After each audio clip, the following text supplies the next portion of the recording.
तो दोस्तों आप लोगों का बहुत बहुत धन्यवाद कि आपने मेरे लास्ट वीडियो की जो कि मैंने इस 3D वॉलपेपर के ऊपर बनाया था उसे इतना ज़्यादा पसंद किया। और साथ में आप लोगों को सॉरी भी कहना था क्योंकि उस वीडियो का बैकग्राउंड म्यूजिक थोड़ा लाउड हो गया था। तो दोस्तों इस वीडियो में ये जो 3D वॉलपेपर है जिसे लगाया हुआ ऑलमोस्ट 2 महीने का समय हो गया है। और मैंने इस वीडियो में आपको ये भी बताया था कि इस वॉलपेपर को मैंने एक ऐसे वॉल पे लगाया है जो कि चूने से पेंट किया हुआ है। तो हम लोग जानेंगे कि वॉलपेपर अभी भी इस वॉल पे अच्छी तरह से चिपका हुआ है या नहीं।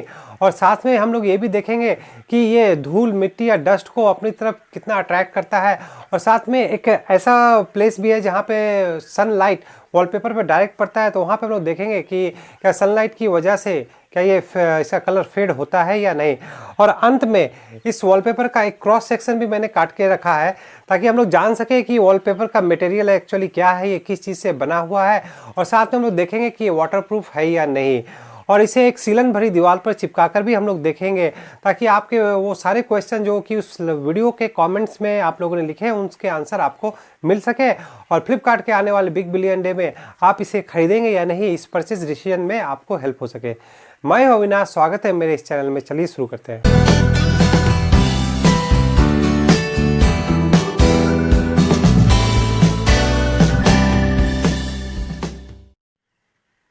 तो दोस्तों सबसे पहले देख लेते हैं जो इसका एडेसिव है, इसका गम है वो किस तरह से काम कर रहा है। तो मैं आपको जैसे कि बताया कि ये एक चूने से पेंट किया हुआ दीवार है जो आपको देख के यहाँ पे समझ में भी आ रहा होगा। तो चलिए सबसे पहले इसे पर्टिकुलर एक कॉर्नर से, जैसा कि आपने मेरे लास्ट वीडियो में देखा होगा तो आपको समझ में आया होगा कि इसके एंड में ये इस तरह का फ्लैट फिनिश होता है।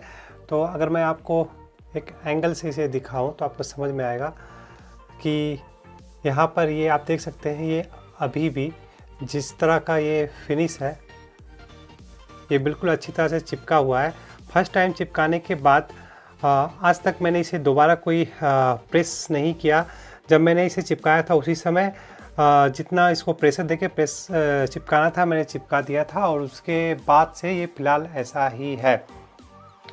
तो दोस्तों साथ में मैंने इसे कुछ जगह में ऐसे भी चिपकाया था जहाँ पर मुझे इसे काटना पड़ा था, तो वहाँ पे आपको एक अच्छा आइडिया मिल जाएगा।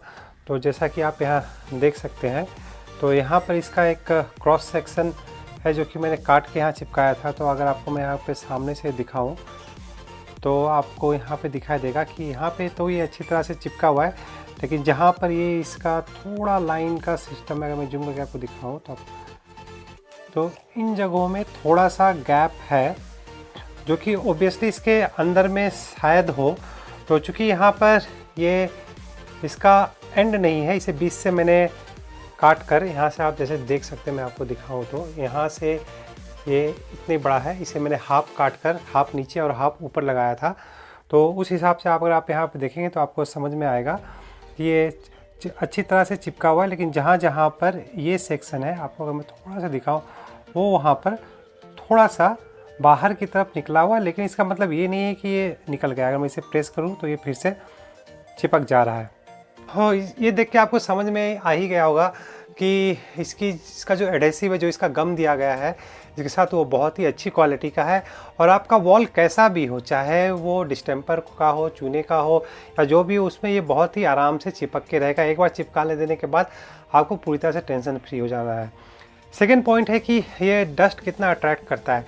तो दोस्तों चूँकि इसका 3D सरफेस है, आप देख सकते हैं ये इवन नहीं है, तो ओबियसली इस पर धूल मिट्टी जमने का चांसेस ज़्यादा होता है। लेकिन सच मानिए अभी तक जैसा कि आप यहाँ देख सकते हैं, चूँकि ये वाइट है, अभी मैंने लाइट जला के रखे हैं तो ये थोड़ा कीड़ों को अट्रैक्ट ज़रूर करता है, लेकिन धूल मिट्टी या डस्ट को ये अट्रैक्ट नहीं करता। अभी तक मैंने इसे लगाने के बाद लास्ट 2 महीने में मैंने इसे कोई भी क्लीनिंग या डस्टिंग कुछ नहीं किया है। जिस तरह से लगा हुआ उसी तरह है। और आप सामने से अगर मैं दिखाऊँ तो इसमें ज़रा सा भी कोई भी डस्ट नहीं है।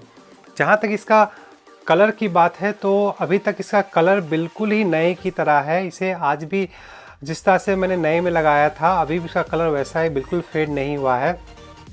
अब मैं आपको एक ऐसा जगह दिखाता हूँ जहाँ पर सन का लाइट डायरेक्ट पड़ता है, वहाँ पर भी मैं आपको ले चलता हूँ। तो दोस्तों ये मेरा लिविंग रूम है जहाँ पर मैंने इसे और ये जो बॉटम में जो वॉलपेपर है इसे कम्बिनेशन में मैं लगाया है। इसका भी मैं एक लिंक आपको दे दूँगा। तो यहाँ पर आप जैसा देख सकते हैं ये मेरी बैल्कनी है, और इस शाम के समय में लगभग 3 बजे के बाद यहाँ से डायरेक्ट सनलाइट आता है। और पर्टिकुलरली इस एरिया में सनलाइट लगभग 2 से 2.5 घंटे रहता है। तो अगर मैं यहाँ भी आपको दिखाऊं तो सन के जो धूप के कारण यहाँ पर कलर का कोई भी फेडिंग या कोई भी ऐसा येलोनेस का इशू नहीं आया है। कलर बिल्कुल इंटैक्ट है, जैसा कि इस साइड में आप देख सकते हैं। ये आज की जैसा कि नया में था, अभी भी ये कलर बिल्कुल ही वैसा है। और यहाँ भी मैं आपको अगर दिखाऊं तो जो इसका गम है, एडेसिव है, वो बिल्कुल ही अच्छी तरह से चिपका हुआ है, कहीं से भी किसी भी तरह से ये बाहर नहीं निकला है। और इवन मैंने यहाँ पर ये एक स्विच बोर्ड है जो कि मैं आपको दिखा दूँ, वुडन है, तो इसके ऊपर भी मैंने चिपकाया है। तो दोस्तों एक चीज़ बता दूँ कि वुड पे वॉल के कंपैरिजन में वुड में के ऊपर ये बहुत ही ज़्यादा ही अच्छी तरह से चिपकता है।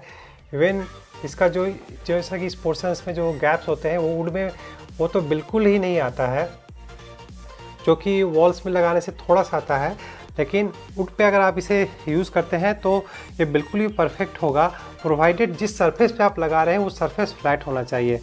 मेरे कमेंट बॉक्स में एक क्वेश्चन आया था कि इसे मेटल सरफेस पे लगा सकते हैं या नहीं। तो दोस्तों आप मेटल सरफेस पे किसी टाइप के भी सरफेस पे लगा सकते हैं, लेकिन प्रोवाइडेड वो सरफेस फ्लैट होना चाहिए, क्योंकि ये 3D वॉलपेपर है। इसे आप नॉर्मल किसी अनइवन या कर्व्ड सरफेस पे या फिर आपका मेटल बेड है उसके जो पाइप्स में आपको लगाना है तो उसमें इसे लगाने का आइडिया सही नहीं होगा। तो अब चलिए दोस्तों, अब चलते हैं इसके इस क्रॉस सेक्शन की तरफ। अब इसे हम लोग देख लेते हैं। तो दोस्तों मैंने यहाँ एक आर्टिफिशियल सिचुएशन क्रिएट किया है, जिसमें मैंने इस वॉल को अच्छी तरह से वाटर से भिंगाकर डैम्प करके रखा है। और ये लास्ट 10 मिनट से ये इस तरह से है, और अभी भी इसे मैंने बहुत अच्छी तरह से वाटर से मल्टीपल टाइम डैम्प करके इसे बिल्कुल एक डैम्प वॉल की तरह बना दिया है। तो अब हम लोग इस पर ये जो पीस है इसे हम लोग चिपका के देखेंगे और देखते हैं कि ये इस पर चिपकता है नहीं। अब चूँकि ये एक्सपेरिमेंट मैं भी पहली बार कर रहा हूँ, मैंने ऐसा कभी कुछ ट्राई नहीं किया था इस वॉलपेपर के साथ। तो दोस्तों चलिए इसके गम को हम लोग निकाल लेते हैं। इसका गम ही अच्छी तरह से निकल गया है। अब हमें इसे चिपका कर यहाँ पर देख लेते हैं। तो चलिए इसे थोड़ा जूम करके आपको मैं दिखा देता हूँ। दोस्तों मैंने इसे यहाँ चिपका दिया है, थोड़ा सा प्रेस भी कर देता हूँ। अब ये बिल्कुल एक डैम्प्ड वॉल की तरह भी मिमिक कर रहा है। अब चिपकाने के बाद अब हम लोग इसे वापस निकाल के देखते हैं कि क्या आसानी से निकल जाता है या नहीं। तो जी हाँ दोस्तों, डैम्प वॉल पे ये थोड़ा सा ही फोर्स लगाने से आसानी से निकल जा रहा है। और साथ में अब चूँकि ये मेरा ये वॉल है, ये चूने का वॉल है, तो ये इसके साथ में चूना भी निकल आया है। तो कंक्लूजन इसका यही है कि अगर आपका वॉल डैम्प है तो आप इस पर ये ना लगाएं, क्योंकि डैम्प वॉल पे टिकेगा नहीं, ये निकल जाएगा। चलिए दोस्तों इसका एक क्रॉस सेक्शन हम लोग काट के फर्द देख लेते हैं कि इसका मटेरियल अंदर में क्या है। तो मैं इसे यहाँ पे अच्छी तरह से फोकस करता हूँ। ये कुछ ज़्यादा ही रिफ्लेक्टिव है, मैं एक्स्ट्रा लाइट्स को थोड़ा बंद कर देता हूँ। हाँ तो दोस्तों जैसा कि आपको दिखाई दे रहा होगा कि अंदर में इसका फॉर्म है, मैं इसके ऊपर के लेयर को भी निकाल देता हूँ ताकि, तो ये देखिए दोस्तों, तो यहाँ पे अब आपको अच्छी तरह से समझ में आ रहा होगा कि अंदर में जो इसका दोस्तों ये एक्चुअली एक फोम मटेरियल है। यहाँ पे देखिए ध्यान से, तो ये बिल्कुल ही एक फॉर्म है जिसका इसका बेस मटेरियल है। और ऊपर में जो ये इसका पैटर्न है, ये जो चीज़ है मैं इसे निकाल के आपको दिखलाऊं, ये देखिए, तो ये एक्चुअली प्लास्टिक है। इसे अगर मैं टान के आपको दिखाऊं तो आप देख सकते हैं ये स्ट्रेच हो रहा है। चलिए देखते हैं ये कितना ज़्यादा तक स्ट्रेच हो सकता है। तो ये रहा। तो अल्टीमेटली दोस्तों आपने देखा कि ये जो इसका ऊपर का मटेरियल है ये भी बहुत अच्छा क्वालिटी का प्लास्टिक का, ऐसा नहीं कि बहुत ही चीप क्वालिटी का प्लास्टिक हो। ये इसमें जो इलास्टिसिटी, जो इसकी स्ट्रेचिंग की कैपेसिटी थी वो भी बहुत ज़्यादा थी, और जो प्लास्टिक का क्वालिटी है वो भी बहुत ही अच्छा है। तो ऑब्वियसली इससे तो आपको इतना समझ में आ गया होगा कि इसका जो सरफेस है वो तो पूरी तरह से वाटरप्रूफ है। अगर आप इसे वाटर से किसी कारण से कोई गंदा हो जाता है या बच्चे मार्कर से इसके ऊपर कुछ लिख देते हैं तो भी आप इसे आराम से वाटर से या शैम्पू वाटर से की मदद से इसे क्लीन कर सकते हैं। तो दोस्तों अभी अंदर का जो मटेरियल है, चलिए हम लोग देख लेते हैं क्या ये पानी एब्जॉर्ब करता है या नहीं। तो इसे ये रहा एक बॉल, वाटर बॉल में हम लोग इसे पानी में डाल के देखते हैं। और जो दूसरा पीस है, ये जो बचा हुआ है मेरे पास, इसे मैं इसे पूरी तरह से सिंक ही कर देता हूँ। चलिए तो इसे हम लोग देख लेते हैं। तो इसे हम लोगों ने पानी में डिप किया था और तो हाँ दोस्तों, ये पानी सोक कर रहा है। तो किसी कारण से, जैसा कि मैंने आपको दिखाया था कि अगर ये पूरी तरह से दोनों एंड से चारों तरफ से सील है तब तो पानी इसके अंदर जाने का कोई सवाल है ही नहीं, क्योंकि इसका, अब चलिए इसके बॉटम में भी देख लेते हैं जहाँ से ये इसका गम है। तो इसे हम लोग निकाल के देख लेते हैं कि ये रहा। तो इसका जो बेस मटेरियल है वो भी एक प्लास्टिक ही है। यहाँ पे अगर इसे निकाल जा सके तो, ये एक्चुअली निकल नहीं रहा है। तो चलिए हमारे पास और एक पीस है, उसे हम लोग देख लेते हैं। तो जैसा कि आप देख सकते हैं, अगर मैं यहाँ पे इसे प्रेस करता हूँ तो हाँ, इससे पानी निकल रहा है।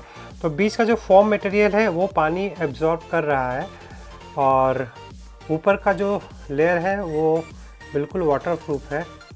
और बॉटम का ये जो मैं जो वॉल पे चिपकाया था, साथ में इसका छुआ निकल गया, ये पूरी तरह से ड्राई है। अगर मैं इसे पानी में भिंगाता हूँ तो ये वाटरप्रूफ नहीं है, सॉरी ये वाटरप्रूफ है। तो ऊपर का लेयर और बॉटम का लेयर पूरी तरह से वाटरप्रूफ है। ये वाटर को किसी तरह से अलाउ नहीं करेगा। लेकिन आपने इसे अगर काट कर कहीं पे लगाया है और वहाँ पे अगर ये इसे वाटर का कोई सोर्स या मिल जाता है तो ये वाटर एब्जॉर्ब कर सकता है। तो दोस्तों ये आपको समझ में आ गया होगा कि इसे आपको कैसे यूज़ करना है, किस तरह के वॉल पे करना है। तो लास्ट में मैं आपको यही कहूँगा कि अगर आपका वॉल में सीलन है, वाटर डैम्प होता है, तो उस वॉल पे अवॉइड कीजिए, ना ही लगाइए तो बेटर होगा। मेटल का सरफेस मैंने आपको बताया आप लगा सकते हैं, प्रोवाइडेड वो मेटल वो सरफेस फ्लैट होना चाहिए।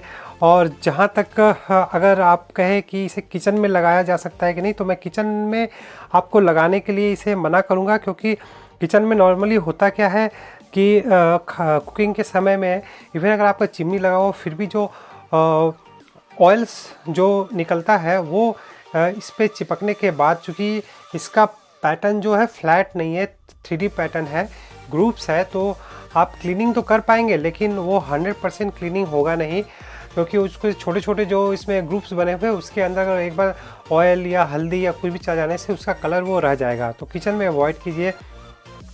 हीट पे मैंने इसे चेक करके देखा है कि माइनर हीट में अगर जैसे कि गर्म चाय या गर्म पानी इसके ऊपर गिरने से इसका जो पैटर्न है वो ख़राब नहीं होता, ये बिल्कुल डिफॉर्म या इसका कलर फेडिंग ऐसा कोई इशू नहीं होता है। लेकिन हाँ, अगर कोई जैसे आयरन हुआ या फिर कोई भी ओवर हीटर जो 200 या 200 से ज़्यादा डिग्री सेल्सियस का चीज़ अगर आप इस पे के कांटेक्ट में आता है तो ये ऑब्वियसली ये ऊपर का जो प्लास्टिक मटेरियल है उसके साथ चिपक जाएगा। तो इन सब चीज़ों का दोस्तों आप ध्यान रखिए और अकॉर्डिंगली आप इसे कहाँ अप्लाई करेंगे वो डिसाइड कर सकते हैं। और जहाँ तक परचेज़ करने की बात है तो मैंने आपको जैसे बताया था कि इसे मुझे अराउंड 209 रुपये पर ब्लॉक लगे थे, और आने वाले इस Flipkart Big Billion Day sale में भी आशा करता हूँ वो फिर से उसी प्राइस में अगर मिलता है तो मैं और इसके 4 ब्लॉक्स लेने की प्लानिंग कर रहा हूँ। तो दोस्तों इस वीडियो में फ़िलहाल इतना ही। आशा करता हूँ ये वीडियो आपके लिए हेल्पफुल रहेगा इसे परचेज़ करने के लिए। इस वीडियो में फ़िलहाल इतना ही। वीडियो देखने के लिए धन्यवाद।